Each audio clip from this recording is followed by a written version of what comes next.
இந்த நெல்லிக்காய் துவையல் ஒண்ணு போதுங்க சாதத்துக்கு. சூடான சாதத்துல நெய் ஊத்தி ஒரு அப்பளத்தோட இத சாப்பிட்டு பார்த்தீங்கன்னா, உங்களுக்கு சாம்பாரும் தேவை இருக்காது, ரசமும் தேவை இருக்காது. ஸோ அந்த அளவுக்கு பசங்கள்லேருந்து பெரியவங்க வரைக்கும் எல்லாருமே விருப்பப்படுற மாதிரியான ஒரு நெல்லிக்காய் துவையல். இத நீங்க சட்னின்னு சொல்லலாம், ஊறுகான்னு சொல்லலாம். இந்த ஸ்பைசியான, டேங்கியான நெல்லிக்காய் சட்னிய பண்றதுக்கு தேவையான பொருட்கள் என்னன்னு பார்க்கலாம். 7லேருந்து 8 மீடியம் சைஸ் பச்சை நெல்லிக்காவ சின்ன சின்னதா அரிஞ்சு வச்சுக்கோங்க. கடலை பருப்பு, உளுத்தம் பருப்பு 2மே ஒவ்வொரு டேபிள் ஸ்பூன். கடுகு 1/2 டீஸ்பூன், ஜீரகம் 1/2 டீஸ்பூன், வெந்தயம் 1/4 டீஸ்பூன், பெருங்காயம் ஒரு சின்ன பிஞ்ச். உங்களுக்கு வேணா நீங்க கட்டி பெருங்காயமும் போடலாம். 1/2 டீஸ்பூன் மஞ்சள் பொடி, சின்ன நெல்லிக்காய் அளவு புளியை எடுத்து திக்கா கரைச்சி வச்சுக்கோங்க.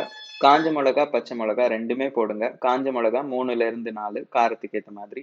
பச்சை மிளகா 2, பொடியை நறுக்கின 1/2 கப் அளவுக்கு கொத்தமல்லி, கருவேப்பிலை, உப்பு, எண்ணெய் இதெல்லாம் தேவையான அளவுக்கு. நெல்லிக்காயை இந்த மாதிரி சின்ன சின்ன பீசஸாக கட் பண்ணிக்கோங்க. ரொம்ப மொத்தமான பெரிய பீசஸாக கட் பண்ணாதீங்க, சரியா வதங்காது. அப்போ சட்னியோட டேஸ்ட் வந்து அஃபெக்ட் ஆகும். நல்லா வதங்கினாதான் சட்னி நல்லா டேஸ்டா இருக்கும்.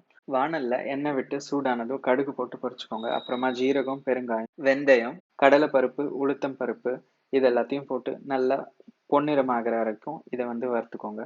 இது கொஞ்சம் நல்லா வறுபட்டதுக்கு அப்புறமா நம்ம எடுத்து வச்சிருக்க காஞ்ச மிளகா, கருவேப்பிலை, பச்சை மிளகாய் இது எல்லாத்தையும் சேர்த்து நல்லா வதக்குங்க. ஸோ இப்போ கொஞ்சம் ஃப்ளேமை குறைச்சிக்கிட்டு நம்ம நல்லா வதக்குங்க, எதுவும் தீயாம. இது ஓரளவுக்கு வதங்கினதுக்கு அப்புறமா நம்ம அரிஞ்சு வச்சிருக்க நெல்லிக்காயை போட்டு அதுக்கு தேவையான மஞ்சள் தூள், உப்பு இது எல்லாத்தையும் சேர்த்து நல்லா வதக்குங்க. தண்ணி ஆட் பண்ணாதீங்க.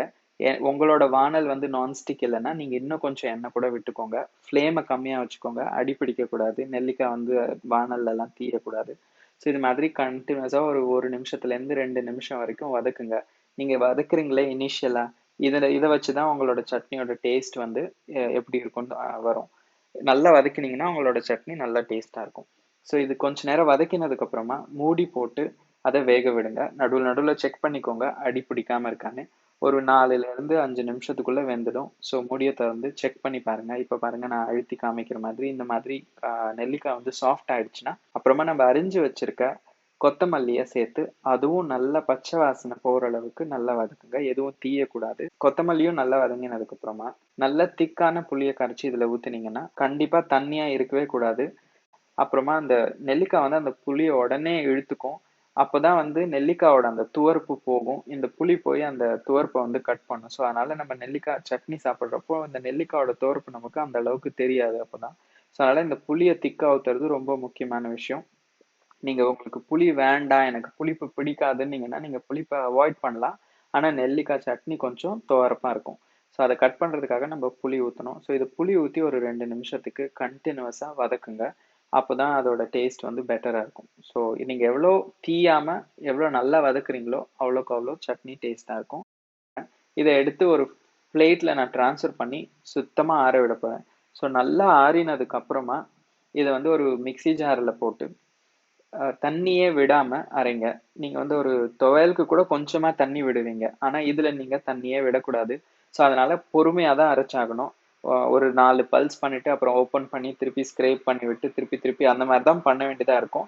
ஆனாலும் கண்டிப்பா தண்ணி விடாதீங்க, அப்பதான் ஷெல்ஃப் லைஃப் நல்லா இருக்கும். இது நான் சின்ன குவான்டிட்டி பண்ணியிருக்கேன். நீங்க நிறைய குவான்டிட்டி பண்ணி நீங்க ஒரு 10 நாள் 15 நாள் வச்சுக்கணும்னா நீங்க வந்து அப்போ உங்களுக்கு வந்து தண்ணி விடாம அரைச்சா பெட்டரா இருக்கும். ஸோ இப்போ நம்ம அரைச்சதுக்கு அப்புறம் பார்த்தீங்கன்னா எப்படி ஒரு சட்னி பதத்துல இருக்கு. இது நீங்க வந்து தொகையல்னு சொல்லலாம். ஆந்திரால இதை வந்து பச்சடின்னு சொல்லுவாங்க. ஸோ நீங்களும் இந்த ரெசிபி ட்ரை பண்ணுங்க. உங்களுக்கு பிடிச்சிருந்தா கமெண்ட்ல சொல்லுங்க, லைக் பண்ணுங்க, ஷேர் பண்ணுங்க, சேனலுக்கு சப்ஸ்கிரைப் பண்ணுங்க. பார்த்ததுக்கு ரொம்ப நன்றி. வணக்கம். ஹரே கிருஷ்ணா.